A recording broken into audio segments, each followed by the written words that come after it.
نخرج فين في اسكندريه ب10 جنيه بس. يلا بينا نشوف. هنروح المرسى ابو العباس. المرسى ابو العباس فيها كل المراجيح وكل الحاجات الحلوه جدا جدا اللي هتعجب الاطفال وتقدروا ان انتوا تخرجوها فيهم. بجد يعني خروجه مش هتكلفكم اي حاجه غير هي 10 جنيه بس. اي لعبه موجوده في المكان يا جماعه بتبقى ب5 جنيه. انتوا متخيلين؟ عارفين يعني ايه تلعبوا اي لعبه في المكان ب5 جنيه بس؟ يعني تقدروا ان انتوا تجيبوا اولادكم وتفسحوهم وتركبوهم مرجحتين وتدفعوا 10 جنيه بس. تعالوا كمان نكمل الجولة بتاعتنا ونشوف ايه تاني موجود في المرسى ابو العباس.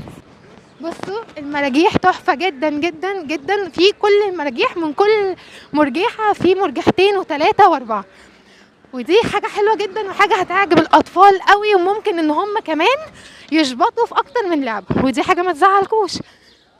والمرسي ابو العباس انتي حبيبة كل الناس، بحرك لولي ورملك ماس، عمار يا اسكندرية. لو هتكلم في التفاصيل للصبحية هقول مواويل، بحري وقبلي وصبح وليل.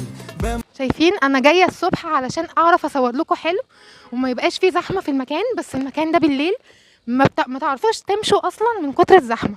موت في اسكندرية، نسمة هوا ساعة عصرية، وكوزين الذرة والتمشية، من المعمورة للمنشية يا مساء الجمال.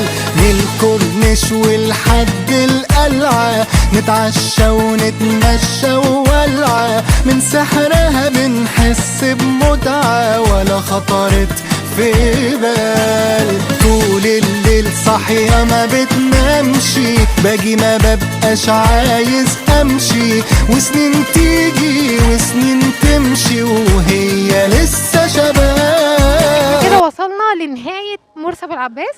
انا كده وريتكم جولة سريعة عن المكان وعن اللعب اللي موجودة، وبجد مكان حلو جدا، وانصح اي ام واي اب يجوا هنا في العيد يخلوا اولادهم يزوروا المكان ويركبوا المراجيح، وبجد هيكونوا مبسوطين جدا جدا جدا جدا.